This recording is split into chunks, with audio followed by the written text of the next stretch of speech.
From the womb to the battlefield, a tale of escaping a land of blood-filled sand to the land of the free. This is a refugee story.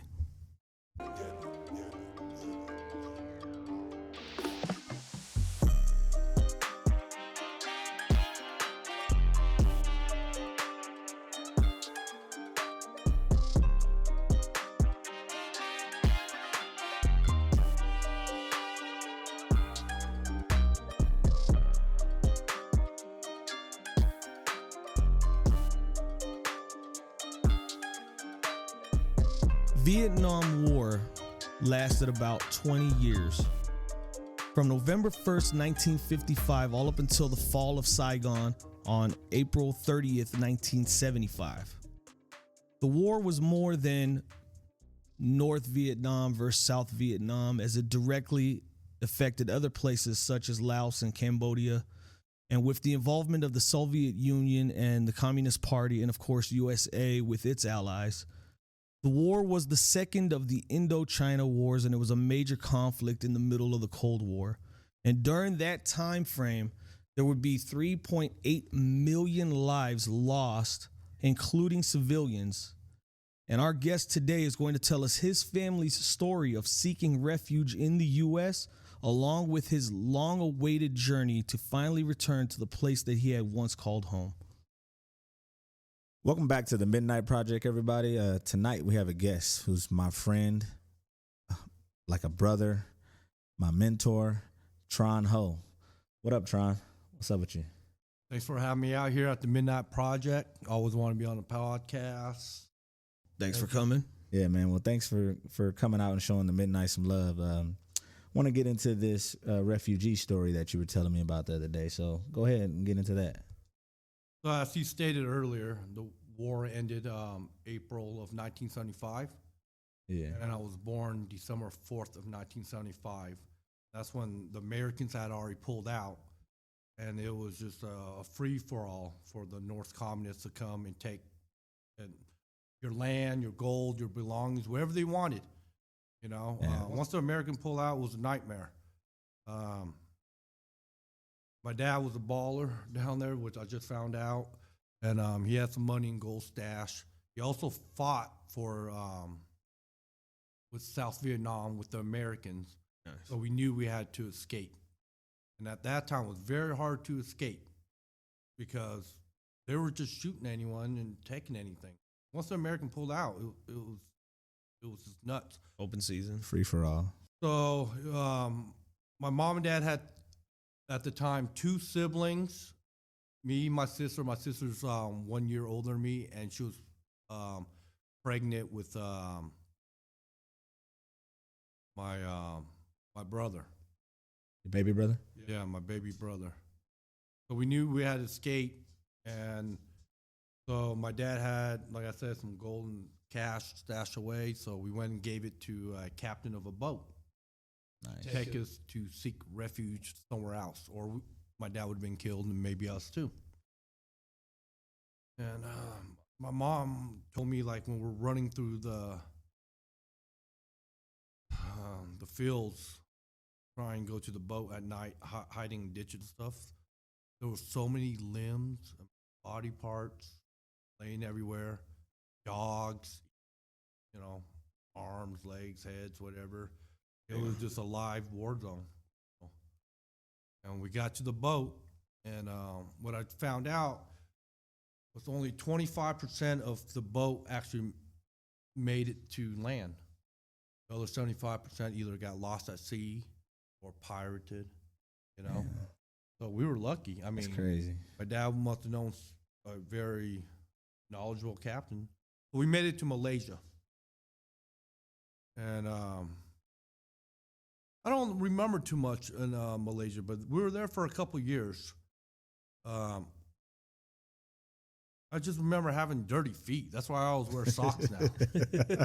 It's all muddy, you know what I mean? Right. If anyone ever saw Scarface, if you've been to a refugee camp, you know, you're set up with little tents, you line up for food, you know. It's dog eat dog, you gotta be aggressive. It's not like they're gonna have a meal for everybody. But I just remember having dirty feet, so we didn't get to the U.S. into 1979. So we were there for about, in the refugee camp. About 4 years? Yeah, 4 about years? 4 years. 3-4 years. Damn. Yeah. And how we got here is we had my aunt. She was already here in Las Vegas, and you had to get sponsored here to the U.S. You can't just come over. You have to have family or someone, you know what I mean, to sponsor you over. So in 1979, we moved to Las Vegas. Wow.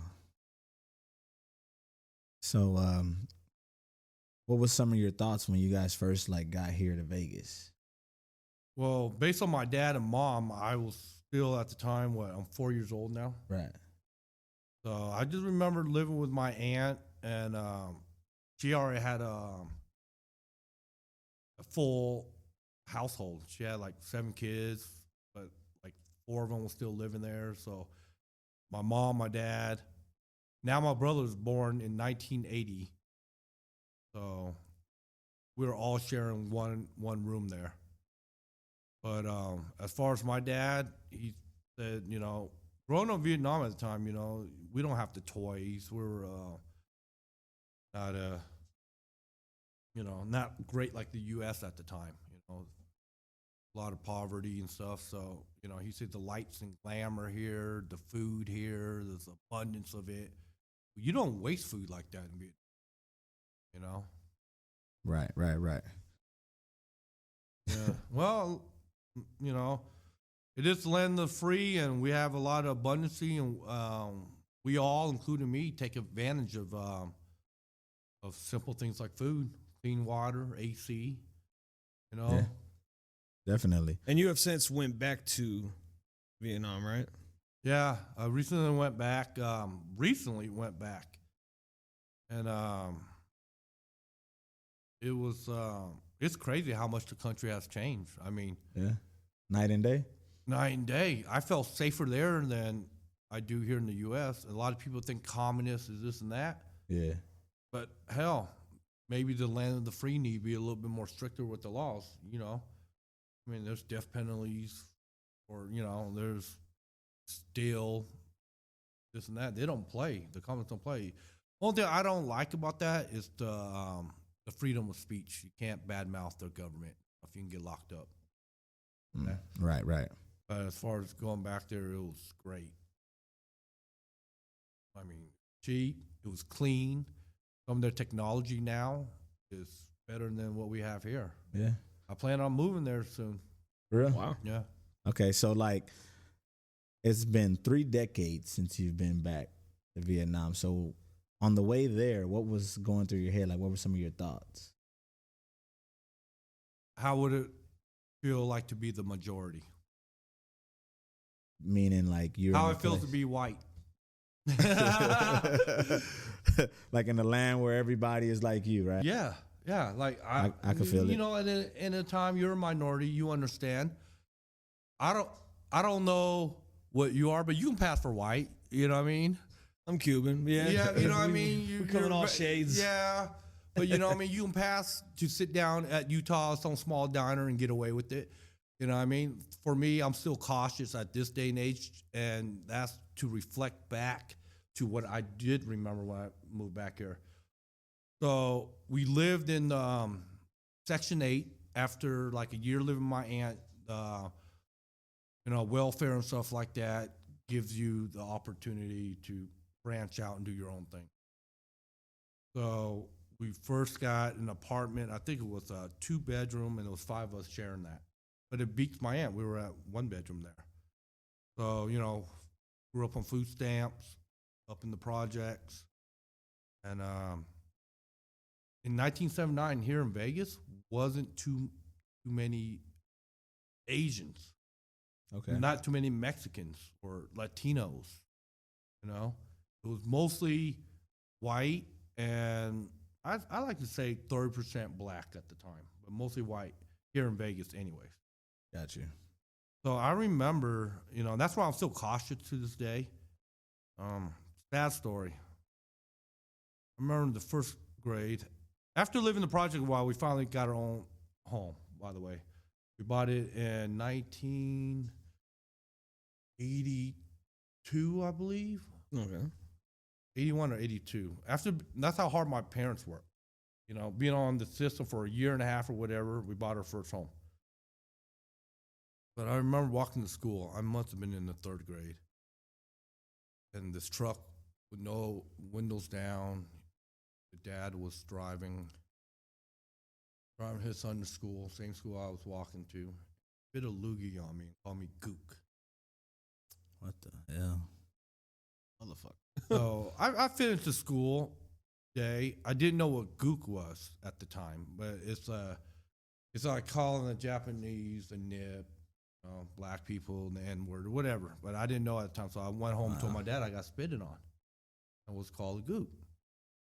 Well, my dad said, well, you know, we've been fighting our lives in Vietnam to stay, you know, comments free, and we're going to be fighting all our lives here, you know. Because right now it doesn't matter if I fight for South Vietnam with the Americans. All they know is the Americans were fighting this war they shouldn't be involved, and they died for a cause they don't understand. So they're hating on any Vietnamese people. Right. I mean, just like how we are right now with the Muslim, they bombed 911. Like, yeah, that's just ignorance, unfortunately. So you mentioned your parents coming here and, you know, you guys being on Section 8 for a year and a half and getting your own home. So what was your parents' first jobs coming to the States? Oh, washing dishes, cook, bussing tables, car washing. I mean, what are you going to do when you don't even speak English that well, you know? But that's why I was street raised. My parents had a bunch of part-time jobs, odd jobs, under the table, cash. Wow. So I was very independent. Like, we knew how to, like, you know, cook and fend for ourselves. We had chores to do to help around the house, and, you know, and just to keep the house safe. And what I mean by that is kids after school and stuff, weekends, to ride their bikes past our house and throw rocks and break windows. Our windows smashed my dad's car. My dad used to make me and my sister, not my brother, but we would usually have to stand guard out there, and we would defend ourselves and have to fight and get beat up, and sometimes beat them up, and sometimes get jumped. But when you fight long enough, people's gonna respect you. Yeah, that's true. So that's how I'm built, man. I'm a fighter. Man, sorry for that. But culturally, what was some of the challenges other than like having that language barrier? Like, what was some of the traditions that your parents just had to kind of abandon coming here to a whole new country and adapting? Our culture, you know, over here, you know, at that time, there wasn't really like an Asian market. Back then, they were still calling stuff Oriental. Oriental market. So, you know, the food, the fruits, you know, or, you know. Right. Stuff like, and like I said, maybe in California, New York, Texas, these big Vietnamese community, they had more Vietnamese people. Right. You know, but my mom and dad really didn't have many Vietnamese friends because the population of Vietnamese here was so low. In the 1980s, I believe Las Vegas was under 400,000 population. Damn, the whole city? Yeah. Yeah, I believe you. City. I believe you. Yeah, because I know like most people when they come, they try to become Americanized really fast. So that's why I was curious. Good question. Yeah. You got another question? No, you got something? I'm just, when you went back to visit Vietnam, were there any like specific sites that you wanted to go see or anything like that that maybe kind of tied into the Vietnam War, or like what were some of the main things you wanted to do to take in all the culture again that you said you had to like miss because they didn't have it here? Eat, love to eat authentic food, and it was cheap. Like a meal on the street, and I'm talking about the street vendors on both sides of the street for miles. Every block you go to, I was eating on the street from $1.50 to $3. Yeah, damn, I wish. We don't Like- even have a like- dollar like menu at US? McDonald's anymore. U.S. Bro, not even Dollar Tree is $1. No, I know. It's $1 lie. I'm talking Right. about full meals. All right. Full meals. Wow. So, favorite Vietnamese dish? Go. Your put me on the go-to. spot. Yeah, one you would just take any damn time. Man, that's hard, man. yeah. That's real hard, but I like my escargot, and Vietnam love their snails. If you guys know what escargot is, and it's expensive here in the States, but out there I was paying about $5-6. Here, Wow. here in the So- States, I'm paying 17 to 18. So that's still expensive there by their standards for what you were just telling us, yes, though, Right, right? yes, So, yes. But like my favorite soup bowl is not pho, and I know pho is like a lot of you guys know pho, but like, fuck you. yeah, but Right. I'm gonna turn y'all on to Motherfucker. Boomball Way, bro. Boomball Way is to me way better than pho. A lot of people don't know about that dish. Is that similar to pho? Like, is it a soup or? Yeah, it's a soup, but the broth is different. It got a lot of lemongrass and stuff in it, Okay. and because You said Boom Ba Way? Boomball Way. Boom Ba Way. Okay. Yeah. I'm gonna have to look into that. I'm gonna have to try that, that one shit. is- Yeah. That one's busting. Okay. And the fruits, and man, things were so cheap out there. That's why I want to go back there and live. Like Yeah. hotel rooms. The hotel room were so bougie with infinity pools on the rooftop, bars. Okay. We have that in Vegas. You're Not for our paying price. You're not paying $20, $25 for it. Nah, you paying like $250, $300 on a good night. yeah. I mean, California, On a $200 Wednesday. for a double in, A weekday. DoubleTree. So like hotel rooms, like there were some cheaper ones that went because I traveled there alone. I went there with my cousins, but then I wanted to venture off and do more things with the community and the locals. And there was a hotel room from anywhere $7 to $10. Yeah. I'm not gonna lie. I mean, it was a bed. If you need a clean room, a shower, and a toilet, I would recommend those if you're backpacking in Vietnam. Yeah. But for $20, $25, that's pretty good stuff. Right. So I got one more question. So you said it was cheap there, and then you said the local food was good, but how was the locals there? Like interacting with them was because a lot of people think going to these third world countries is poverty. You got to watch your back. You're gonna get mugged, robbed, murdered, kidnapped. How was it? Let's put it this way. I've been to a lot of places, and I've never seen so many people with rotten teeth that love to smile. Oh, you ain't been to Peru? Oh, but they ain't smiling. No tweakers ain't smiling. They mean mugging. But Oh. I was trying by myself. Like I said, I was backpacking. I would get lost a lot. And these people were so welcoming. They were like, oh, you're soaking wet. Where are you going? I was like, I'm going nowhere because I'm lost. They're like, where's your destination? And I was like, I don't know right now. I'm just nomadic. I'm here by myself traveling. And they will invite me in their house. Total strangers. In They their ain't gonna house. happen here in the U.S. In their home. In their home. Let me change. Get dry. Sit there. Use their Wi-Fi so I can Google where I'm gonna stay for the night or whatever. Wow. Serve me food. That's love. Dude. Some good hospitality. Yeah. But I felt so safe. There's like military police or security guard or police probably every 2 or 3 blocks. The crime rate is so low because their laws are so strict with the communists. You know what I mean? Got you. So, like, the biggest thing is like they might snatch your cell phone, and that's like on a motorbike or something. They might snatch it. But as far as like, I was just walking some sketchy area, Yeah. and no one even like gave me a dirty look or anything. But then again, they're like 5, 6. You know what I mean? Like, I felt like I was a giant. Like, try me. You was a giant. I was Jake for you. Right. No, but like I said, I Jack and the Beanstalk. never ever felt threatened. Okay. So Nice. pretty much you heard it here on the Midnight Project. Don't believe the hype. That we say it's a third world country, but go and see it for yourself because it may not be. It might be a very welcoming, loving, peaceful place. You just never know. Try it out. Definitely should go out and see the world a little bit more. Definitely. In today's world, teetering on the edge of World War III, with Ukraine and Russia going at it, and with now Israel and Palestine going at it. Definitely. It is stories like this that we need to actually turn to and learn from, or else we'll be damned to have history repeating itself. And with that, Tron, I want to thank you again for coming on and kind of sharing your story with us and letting us know what it was that you had to go through. And as always, subscribe, share, and show that you care. We out.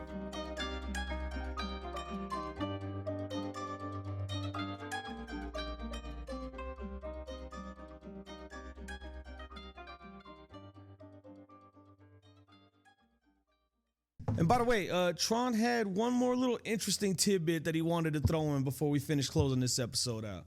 I do. Like, I want to say, like, my birth certificate is a part of history. Where I was born is Saigon, Vietnam. It no longer exists. It's Ho Chi Minh City. So anyone that was born in Saigon that say on the birth certificate is an OG. It's a part of history. Historical events, baby. Yeah, you heard it here. Go a little traveling. How you do it? Try to walk it, but kept getting lost. The old people in their exercises. You know, whatever it is, stay out here doing it, getting active. It's all a matter of movement. Just movement.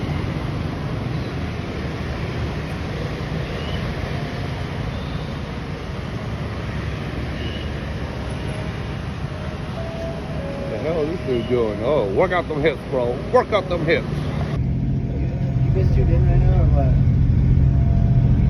Yeah. We should have called tuned in. We should just pay for his hotel room to stay.